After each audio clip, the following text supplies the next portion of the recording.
Добар ден! Гостин во Република ТВ е професор доктор Методи Чепреганов, невропсихијатар. Ќе разговараме за стресот. Професоре Чепреганов, што представува стресот и какви видови стрес постојат? Прво, благодарам за вашата покана. Се избрала една крајно актуелна тема која што била актуелна, би рекол дека е тоа исконска, дека е тоа цивилизацијска, била актуелна, е актуелна и мислам дека во сите векови пред нас што идат, пак ќе биде актуелна. Значи, нема време во кое стресот не бил актуелен. Огромна литература постои денеска во светот, затоа што, ќе бидам многу краток, ако на мајката Земја планета постојат 6 кардинални проблеми, само ќе ги набројам: загадување на вода, загадување на воздух, загадување на почва. Јасно ви е. ЖМО, генетски модифицирани организми е огромен проблем. За сите овие мора да се прават многу емисии, нели? Онда биолошките војни е голем проблем. Сега у Сирија е многу актуелен, али не го пишат многу. И шестиот најголем проблем на мајката Земја планета, на сите живи створови, така да речем, битија, е екологијата на духот. Екологија на духот, кога кажам, читајте нашите интерперсонални односи. Како вие и јас во овој момент зборуваме? Како вие и јас во овој момент се однесуваме? Каков е мојот однос, каков е вашиот однос? И што од тој наш разговор за една, друга, трета, пета работа ќе се изроди? Екологијата на духот е секојдневие, секој миг е, би рекол. Во секој миг вие практички контактирате, значи ние сме сами многу голем дел од животот, ама во најголем дел од животот сме во контакт. Работа место, фамилија, на улици, така натаму и така натаму. Јас ќе си дозволам да кажам некој збор за интерперсоналните односи и за таа екологија на духот, која е носител на стресот. Што значи стрес? Стрес значи сила надворешна, било како може да биде физичка, може да биде хемиска, најчесто психолошка, најчесто. Значи, пример, една навреда, еден напад физички од особа поради било што, која ја атакира една личност, егото на личноста, нејзиниот интегритет, поради било каква причина. Намерна, ненамерна, злонамерна, случајна и така натаму и така натаму. Што се дешава? Ние, значи, тој стресоген фактор. Само би кажал една реченица, што не прави нас хармонични или дисхармонични, надвор од стресот. Затоа што стресот прави дисхармонија одно, тоа да ви кажам. Значи, ние живееме во една хомеостаза. Хомеостаза би било едно физиолошко равновесие за секој од нас. Секој од нас се труди да биде во едно физиолошко равновесие и во едно психичко равновесие. Значи, да знам кој сум, шо сум, каде сум и да имам добро здравје. Хомеостазата, равновесието, ние го ренувеле, викат французите, го обновуваме секоја вечер. Со што? Со спиење. Значи, сонот е земање на енергија, како што го возите кола и се испразни резервоарот, станете, земете бензин, продолжите. Сонот за нас представува обновување на нашите физиолошки функции, кои сме ги строшиле преку денот, и ноќта доваѓа да ги обновиме и утре сабале да продолжиме со нов живот. Вториот многу важен физиолошки момент во нашиот живот, пак ќе речеме надвор од стресот, со стресот ќе го ставам како ризиков фактор, е факторот на така наречената апоптоза. Апоптозис е физиолошки закон на мајката природа. Што значи тоа? Ние се трошиме, нашите клетки програмирано стареат и умираат.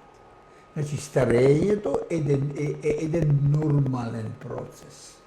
И сега, најглавниот фактор за да одржите добра хомеостаза и равновесие физичко, односно физиолошко и душевно, е да имате добра екологија на духот. Да го пазите тоа што ви го дала мајката природа, бидејќи вие нормално стареете. Меѓутоа, ние во животот сме изложени на многу така речени ризикофактори. Тој е начинот како живееме, начинот како се храниме, начинот како се однесуваме. Главните ризикофактори за секого од нас е хипертензијата, шекерната болест, хиперлипидемијата и да не ги споменувам, има уште други многу фактори. И во последните, да не кажам 20-30 години, начело на овие фактори, знаете кој е? Стрес. Што му прави стресот на организмот? Се ќе ве објаснам.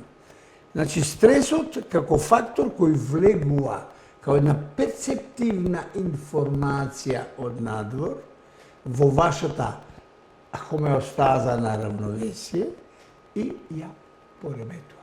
Прави еден булеверсмон, како французите, пореметување, една бура, една хаотична состојба. Како? Со 5 реченици. Сите информации кои примем преку нашите чула, перцептивни, влегуваат и одат во една регија, во еден релеј, што го викаме таламус.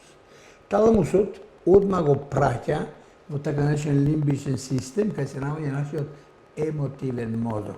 Не сакам да употребам многу медицински изрази, можам многу да ви кажам, ама ќе ги кажам за да бидат јасни. Значи, во лимбичен систем има едно фамозно јадро, две јадра се тие многу важни, едно се вика амигдала, а друго се вика хипокамп. Амигдалата ги носи емоциите. Се што како психоемотивен наплив вие примите, доаѓа тука. И сега, амигдалата, тој наплив, она го има интуиција, има способност да го градуира. Оти вие, кога примите емотивни напливи, не примате секојаш и не е реакцијата за сите иста. Има полесен, потежок, навреда поголема, послаба и така натаму и така натаму. Значи, амигдалата е таа која прави градуација, степенување. И зависно од тоа, затоа веќе фамозно јадро, она активира маса структури у нашиот организам, за да може да се одбрани, ние да се одбраниме од тоа што не нападнало, ама во тоа имаме и многу клинички манифестации. Како иде таа одбрана? Амигдалата го одма консултира хипокампот. Хипокампот е место кај се наоѓа сите наши мемориски записи. Го праша, ќе ја симплифицирам работава. Дали ние оваков стрес сме доживеале? Хипокампот одма дава одговор. Да ви кажам дека сите овие физиолошки реакции одат во наносекунди. Што се брзини кои ние со нашите чула не можеме да ги осмислиме. Значи, амигдалата добива одговор и сега она од тој одговор синтетизира свој одговор кои структури треба да ги активира. На прво место хипофизата, па хипоталамусот, како реги ќе ги кажа, и суперната жлезда. Тоа се места, односно структури кои лучат хормони. Оти стресот не е ништо друго него еден дисхормонален дисбаланс. Значи, вие имате нормално хормони, ама кога се протеста состојба, вашиот адреналин е енормно зголемен. Тие влегуваат во играта и го активираат одма автономниот нервен систем. Автономниот нервен систем и тоа симпатичниот ја прави клиничката експресија. Резултатот кој е? Клиничката манифестација е многу едноставна. Почнува да се тресам, почнува да се потам, почнува да ми чука срцево, почнува да ми боли стомахот, почнуваат многу симптоми за кои вие не сте свесни. Чекај, што се случи со мене? До пред една секунда, да речам, али 5 минута бев сосема ми насловолен, кога ми кажа овој, не знам, ова и она, нели, во мене се нешто растрепери. Се десило ова што го кажав. Значи, сите тие ги разиграла амигдалата и ние добиваме еден одговор кој го викаме клиничка манифестација. Има многу симптоми. Зборам, има да не башне тука какви стресови има. Има акутен стрес, ова што го кажав, и хроничен пролонгиран стрес. Ќе бидам слободен, за него ќе кажам малце повеќе, бидејќи тој е многу поопасен. Так. А какви се последиците врз здравјето што ги прави тој? Последицата е ова што вие кажав. Значи, ние во тој момент на примената стресогена, стресоген фактор, реагираме со клиничка манифестација од нашиот симпатичен нервен систем. Сите наши органи, јас имам многу убави слики во книгите, се разиграни, разработени, раздвижени, и тие се во акција. Ако една стресогена состојба се повторува во тек на ден, 2, 3, месец, 2, 3, година, 2, 3, тогаш ова е одговор на ова последното ваше прашање зашто пиеме апчиња, зашто народ пие апчиња. Ќе ви одговорам, само да не ми биде замерено. Јас сум 55 годишен човек со искуство во медицината. Значи, таа стресогена состојба, ако е хронична, пролонгирана со долго време, таа веќе прави хронично дисхармонирање на функциите наши на хормоните и доведува до хроницитет, што го викаме психосоматска болест, менаџерска болест, во која спаѓаат многу болести. Астма, екзем, срцеви заболувања, инфаркти на мозок, и последните години се јави една нова наука, ја викаме психоневроимунологија, значи делува на нашиот имунитет. И тука е раѓањето, почетокот на туморите, на карциномите. Значи, тоа е веќе и научно, значи Тоа е докажано, тоа не го измислил Чепреганов, тоа е докажана работа. Паѓа имунитетот поради хроницитет во дисбалансот на хормоните, страдат не само хормоните, имаме и невромодулатори и невромедиатори. Тие се главните извршители на секоја стресогена состојба во нашиот организам. Штом се тие хронично активни, логично е дека после известно време ќе дојде до психосоматска болест. Како да се заштитиме? Може ли? Сега, доваѓам како да се заштитиме. Одлично прашање. Значи, секоја стресогена има, уште Конфуција, кој го спомнав, еска многу го сакам, има книга преведена и на српски, додека нашите ја немат, се вика Умот царува, а снагата трули. Прочитајте ја. Столбот на сите цивилизации го поставил тој. Од се е менливо, се е миливо, тоа не е од Хипократ, тоа е од него речено. Хипократ го земал, али тоа е друго прашање. Значи, се е менливо и миливо, се тече и се семенува. Тоа е аксиомот на нашиот живот и мора тоа да го свати човек. Во тој контекст прашавте дали можеме да го избегнеме. Има состојби кои организмот не може да ги така помени, тоа е смртта и болест. Иако односот према смртта во различни религии е различен. Не сакам да навлегувам во филозофија, али имате во Индија места каде луѓето одат нормално и чекат да замине живот. Крај. И после тоа ги палат и ги фрлат у реката таа и таа. Као ништо да не се случило. Бил. Каков е однос така и нивниот однос кон животот? Меѓутоа, од стресот ја можеме да се одбраниме во секој случај, ако имаме капацитети да почувствуваме дека тој напад што ќе дојде врз нас ќе ни направи проблем и едноставно да го него елиминираме. Евреите имаат еден многу добар аксиом, вели, сега помина, ама не го видов. Ме разбирате? Значи, он не сека да влези во таа игра, дека го видов, па сепак кој беше, шо беше, како видов. Он дека да, поминам, не го видов. Се исправ. Ако вие гледате телевизија и филм со убиства, со крво и така, не може да мислите дека вие таа вечер ќе спите нормално. Абсурд. Затоа што сето тоа има влијание врз вашиот нормален систем, вашата хомеостаза кога него и таа ќе биде растрепелена, раздвижена, разиграна. Синапсите ќе бидат осветлени и тие ќе си го направат своето.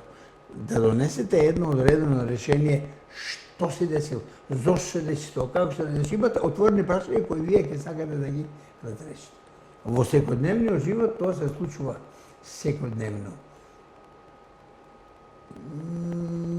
Треба да бидете многу внимателни и со големо искуство да можете да осетите. Ама најчесто нашиот народ не е со таков капацитет и тој прима све и тоа штом ќе го голте, тоа во него работи. И се враќам на вашето Сега прашање. сакам да ве прашам. Да. Секоја популација има свој психолошки профил. Каков е психолошкиот профил на македонеците? Многу големо прашање. Бидејќи во двете книги кои ќе ги цитирам, нали, Стресот и ние со почитуваната Теодора Костовска, интернационален учител на Art of Living. Art of Living е една огромна организација светска, преку 80 милиона луѓе. Значи, посветивме голем дел на психопрофилот на еден човек, на една личност, на еден народ, на една нација, на една популација. Што значи тоа? Тоа значи зрелост на тој народ. Тоа значи матурираност на тој народ. Тој процес. Тој процес не се прави во 23 години. Тој процес се прави во 100 години, во 200 години. И бев чудновиден кога во многуте книги кои ги консултиравме, најсозреана нација во психопрофилот и на знаења, и на интерперсонални односи со инкорпорирани социјални, морални, етички, духовни норми, знаете кои се? Евреите. Знаете која втора нација во светски рамки е напишана од други луѓе, не од мене. И тоа од американци. Ерменците. Па на трето место се маврите, арапите. Тие од тој дел од испод Шпанија. И рангирани се сите сега да не отиде, кажете некој може да се навреди, нели? Меѓутоа, например, една голема нација, американската нација, не е рангирана многу висока. И има одговор, самиот американец вели, поради меланж, значи, дојдени се од сите страни на светот, разводнување на културата, и тој цивилизацијски момент кој што е многу важен, се вика миграционен синдром. За да го вие уклопите еден човек кој мигрирал од Говорлјево во Сиднеј, ви требат не 2, 3, 5, 10, ви требат 50 години. Тој не ќе се уклопи во тие норми. Неговите поколенија може би. Тој е еден од основните симптоми значи, миграционен симптом кој на Америка не ја дава за право да профилот на народот незин ја доваѓа на врвните места. Значи, старите народи имале поиќе време да искристализираат фундаментални норми кои им прават тоа што го прават. Меѓутоа, основниот мотив во таа матурација е воспитанието, ама и едукацијата. Многу важно. И држава. И уредувањето. Како и на кој начин луѓето кои ја водат земјата мислат на младите поколени. Вашето дете сега прво одделение. Јас бев присутен на отварање на една осмлетка во Париз. Жак Ширак, вака збореше, на мој колега, жена му беше професор. Рече следните зборови. Вие сте на учителите столбот и иднината на Франција. Од вас зависи каква ќе биде нашата земја. Јас не сум чул до сега наш говорник, ни во бивша Југославија, ни во ова сегашната Македонија, да каже еден топол збор и таков збор тежок и убав за тие кои образованието е основниот столб не на земја. Отидов малку настрана, ама и ево контекст на ова што го зборим. Значи, психопрофилот на една нација е процес на кој треба да се мисли од првиот дах на дете. Од забавиштето, од градинката, од прво одделение, од осмолетката, од образованието, од тоа што ќе му дадат и родителите, ама што ќе му дадат и учителите, и на крај што ќе му даде државата. Тоа се луѓе кои, јас ќе споменам Франција, живее долго години. Ја не велам дека таму нема проблеми. Голем проблем. И тоа е најчесто проблеми че ги носат луѓето кога доаѓаат од страна. Поради миграцијата, поради миграциониот синдром, не може да се вклопи. Промискуитет, кражби, криминал и така дале, да можат да обстанат. Жал. И тоа 80% од луѓето, тоа гарантирам, имаат образование, имаат зрелост, имаат критичност. И кој се работи за предизбори, рецимо, преко тука што обеќаваме све. Само ги се две работи, велат лезен пол или шомаж. Даноците, јас као председник предлагам даноците тие и тие и како ќе ретам, ќе решам безработица. Тоа е мојата определба за X или Y. Не дали ќе ми направи чешма или не, чешмите мора да ги направи, улиците мора да ги направи, кои се нормални работи. Не знам дали ви одговори. Значи, психопрофилот е еден процес на кој треба многу да се работи. Се враќам на мојот народ. Мојот народ е еден чесен, вреден, напатен народ, со многу лузни, исторички, и тие лузни не денеска само. И во идните 50-100 години ќе бидат актуелни. Затоа што за да тие лузни бидат залечени, треба многу психологија, многу работа на едукација, на знаење и на созревање. Само зрел народ со знаење може да дава одлуки кои се адекватни.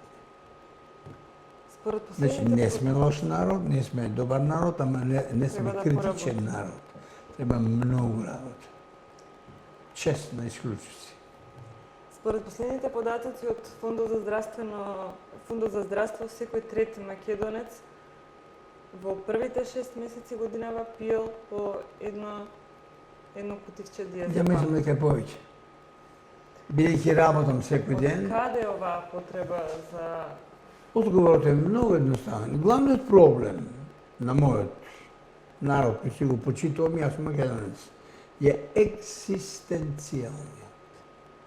Ако јас, кој човек, не сум сигурен во мојата екзистенција, значи несигурноста во секојдневието прави да јас бидам возбуден. Тоа е стресоген фактор. И тоа голем стресоген фактор. Ќе бидам слободен. Таа екзистенцијалност носи со себе и еден друг фактор, што го викаме ерозија на интелектуалната вредност. Така го викаме ние во стресологијата. Да не бидам погрешно разбран. Ќе го објаснам. Што значи тоа? Тоа значи, ако вие во една земја не го цените интелектуалниот квантум и знаење на еден човек, а му цените неговата партиска подобност, па велите тој е партиски подобен и ќе биде директор на X клиника или не знам што, ви сте направиле катастрофа. Сите што се со интелект и знаење поголеми од него, доаѓаат под него и тие ќе бидат што? Приморани да земаат за овој стресоген фактор што ќе го трпат по еден диазепам. Ви го одговорот. Нема друг одговор. Екзистенцијалниот и ерозијата на интелектуалната вредност. Тоа се големи проблеми. Тие кои ја водат земјата треба да читаат малце повеќе психологија и да бидат упатени на те коментирам. Никого не сум партиски човек, никој не ме консултирал, а да ме консултирал, би му кажал. Не да му дам памет. Меѓутоа, дека има работи кои треба да ги знаат во основа. Дека со таа ерозија на интелектуалната, затоа избегаа 450.000, ја не знам, јас сум го бројал, 450.000 млади луѓе. стручњаци од земјата. Знаете што значи тоа? Тоа значи сите умови, идни нова земја ги нема тука. Затоа што нема сигурност. Екзистенцијалниот фактор е главниот и вториот е овој ерозијата на интелектуалната вредност поради партиската подобност. Не сум партиец, си ја сакам својата земја и мислам многу слободно да го кажам она што го мислам, а што е апсолутна вистина. Има ли Значи, шанса ако да сте се вредни скорени и оваа ако навика? заслужувате вие со вашето знаење и така натаму, нема зашто ја да ве путам настрана, ќе ви дадам можност да вие работите тука. И остварите се што треба. Тоа е иднината на ова земја. Оти никој од страна нема да ни помогне, ако ние самите не си устроиме ова што треба да го устроиме. Не знам дали ви одговорив. Има ли шанси да се скорени, постои ли шанси да се скорени оваа лоша навика? Секогаш. Тоа е процес, општествен процес, кој луѓето кои се одговорни мора да го познават, да го согледат и да работат на тоа, да тие работи те мора да постојат, веројатно, предпоставувам. Затоа што јас во Франција сум видел друга ерозија. Фамилиарниот бизнис сака да го остави таткото на синот, ама синот не е вреден. Синот нема капацитет нема капацитет да го води тоа што го правил таткото. И сум видел многу такви случаи. Тој навоѓа луѓе кои се поред него, ги плаќа дебело, тие помагаат, а синот е овде и се инструира полека, треба време, некои успеват, некои не успеват. Со тоа што има и многу други катастрофи. Синот кој ќе превземе парите и власта, троши све без да има и фамилијата, односно бизнисот пропаѓа. Тоа се други делови од играта, меѓутоа решение има секогаш. Само останувам и што би го завршил овој разговор, на она голема мисла на Конфуција, дека умот царува, а снагата трули. И треба сепак да му се препуштиме на умот, тој да не води. Благодарам за гостувањето, професоре. Да се благодарам многу.